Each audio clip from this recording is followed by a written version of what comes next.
Well, I'm Ty Carr, and we're back here in my greenhouse. It's January and still cold.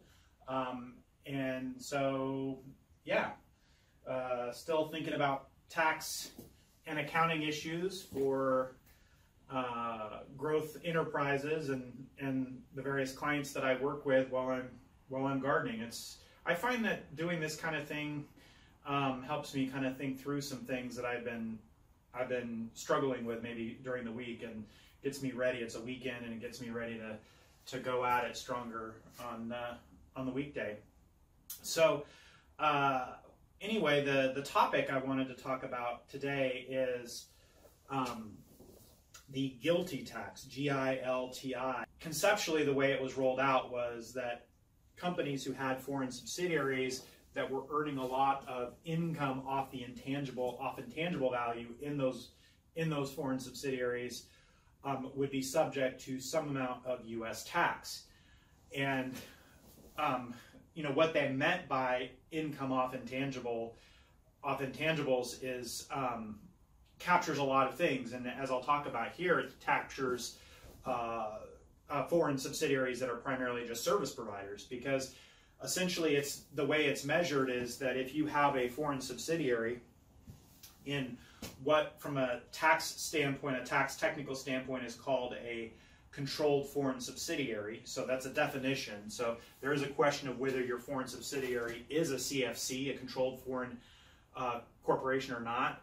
And I won't get into that definition here, but that would be kind of the first hurdle. So that's you either meet that criteria or you don't. But if you meet the criteria that your foreign entity, your U.S. taxpayer owns a foreign entity that would be classified as a CFC, a controlled foreign corporation, then starting with 2018, under the new worldwide tax regime that was rolled out with the Tax Cuts and Jobs Act in December of 2017, that act really overhauled the international tax system from a U.S. perspective. When I talk about the international tax, I mean U.S. taxation on international work or international transactions. And so specifically, one of the things that came out of that was this GILTI tax, this global intangible low taxed income idea. And so what it does is it says, well, any amount of, if you measure your income in the CFC, in that foreign subsidiary, and then you measure the amount of qualified business asset investment that you have in that foreign subsidiary, and that QBAI, that qualified business asset investment I'm referring to, is essentially your fixed assets, your property and equipment. It's tangible property that you use in the trade or business for that CFC, for that controlled foreign corporation. And so if you have fixed assets, the kinds of things that you would depreciate and use in your business to generate income, then the GILTI tax rule says, well, you should be able to generate a 10% return off of those assets without paying this GILTI tax. And it's kind of this arbitrary assumption that's built into this law that if you generate a return, if you generate profits that exceed 10% of the fixed assets deployed, of the tangible property deployed, then the conceptual point in the law is inferring to is that income that exceeds 10% of your tangible property must be therefore derived somehow from intangible value. And that's what they're trying to tax. But even though the law has these terms in it and there was a conceptual purpose behind the law, it's very mechanical in its application. So there's no like argument as to whether your income truly is derived from intangible assets or not. It's simply a mechanical test. How much income do you have in the controlled foreign corporation, and what is 10% of the qualified business asset investment that you have, those fixed assets I talked about? You get to subtract that 10% of the fixed asset, that assumed return that's okay, and any income above that is your GILTI income. and I'm sure they were clever with the acronyms to make some fun about this particular law, right? So So if you have that GILTI income, then it adds to the gross income of the U.S. taxpayer. Now, if you're a C corporation, if the U.S. taxpayer that owns the foreign subsidiary happens to be a C corporation, a domestic C corporation here in the U.S., then you get kind of a better deal on this, because then there's a deduction you can take against your GILTI income where, at least for 2018, you can deduct up to 50% of the GILTI income. So that lowers the amount that gets taxed by 50%. And really the result of that was to essentially say, well, because CCorp tax rates, by the way, under the Tax Cuts and Jobs Act of 2017, the C corporation income tax rate federally was reduced to a flat rate of 21%. So if you think about this, if you have GILTI income, you have income from a foreign subsidiary classified as a CFC, which happens to exceed 10% of the fixed assets of that controlled foreign corporation, you have GILTI income, then without the 50% deduction in a C Corp, it would be taxed, that GILTI income that is from a subsidiary of a C corporation will be taxed in the U.S. at the C corporation's flat tax rate of 21%.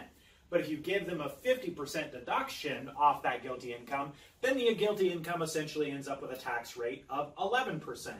And there was something magic in the wrangling that Congress and lobbyists and everybody working on this law were doing about this 11% number, because they were always trying to basically ensure that there was always something around 11% of tax being paid on worldwide income. They didn't quite make that and work out in the long run, and that's a broader discussion of all the other tax changes that happened and what it actually results in for various different kinds of scenarios. But it is interesting to note that there was some kind of magic thought about, well, we want to get the taxable income on worldwide income in the U.S., we want to get that tax down to, say, 11% or so, and that was kind of the intent here. That was the thought of, well, we reduce the C Corp rate to 21%, and then we give a 50% deduction on the GILTI income, and that will get us down to an 11% tax rate on that GILTI income. Now, a C corporation has another advantage, which is that GILTI income may, in fact, have been taxed in the foreign country. So, when we talk about international tax, when I talk about international tax, I'm a U.S. tax guy. So if you earn that income, let's say that income is earned in Germany, well, I don't know German tax law. I would push you to a German tax specialist to deal with your German tax issues, right? I know U.S. tax law, so I'm only talking about this from a U.S. tax perspective.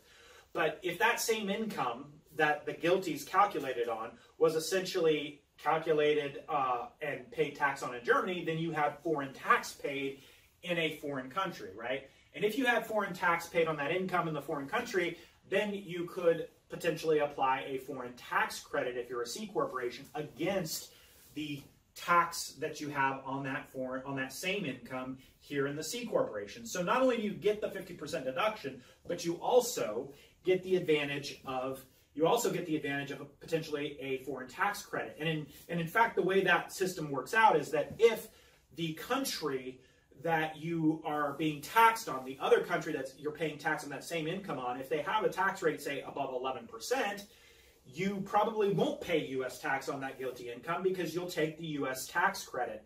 And the way the foreign tax credit for business income works in the U.S. is that, well, it essentially ensures that you pay at least the U.S. tax rate, which for the GILTI income is only 11%. So the big moral to this story was they were really after companies that were parking operations or intangible value in very low tax jurisdictions, those with tax rates less than 11%, and they were after trying to get some tax on those companies on their income.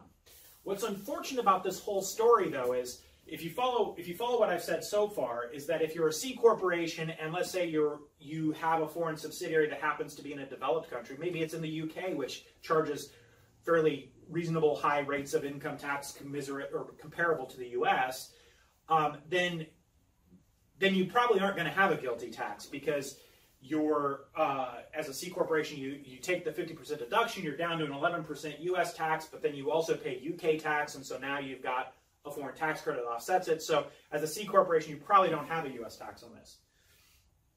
I don't know if it was intended by the drafters of the law or it was just a subset of the economy that the drafters just didn't care about, but this law captures and really kind of, I guess for lack of a better word, I'm gonna use a screw here. It screws individual owners, so individual taxpayers. So if you are an individual natural person, not a corporation, but a natural person that happens to own or have a controlling interest in a foreign entity, a controlled foreign corporation, which this happens. And sometimes you've got entrepreneurs or investors who, the way they've structured their various businesses, they have interests in U.S. businesses, and they also have interests in foreign businesses that they personally own. It may be that there's some intercompany transactions between those businesses, but the reality is, from a legal perspective, that the U.S. owner is that natural individual person. And when that's the case, this law really messes you up, because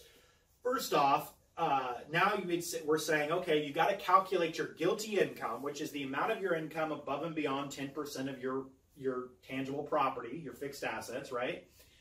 And then that becomes part of your gross income, so that shows up on the individual taxpayer's tax return as additional income that gets taxed at whatever their marginal tax rate is, or whatever their tax bracket is, right? Because they don't have a special rate for this.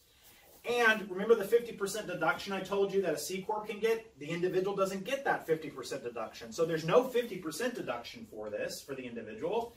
And then on top of that, the individual doesn't qualify to take a foreign tax credit either. They don't have a way to take a foreign tax credit on this. So the GILTI income, or the GILTI tax regime, is really brutal for individuals that own controlled foreign corporations. And really what makes it even more of a common scenario for the kinds of clients that I work with, because I work in the tech industry. I work with software and design companies and digital agencies and so on. And it's pretty common for those kinds of companies to maybe have a foreign subsidiary not for tax purposes, but for economic purposes, because they have a group of programmers or developers that they have in a foreign country where they can get highly skilled people at lower costs. And so it's common in digital companies that they would have a foreign subsidiary that's essentially a service provider. Well, if the company's a service provider, there's no fixed assets or very little to charge the 10% on, right? So that means most of the income of that foreign service provider becomes subject to this GILTI tax. So it is an issue that I'm dealing with, with some of the people that I consult with, some of the companies that I talk to.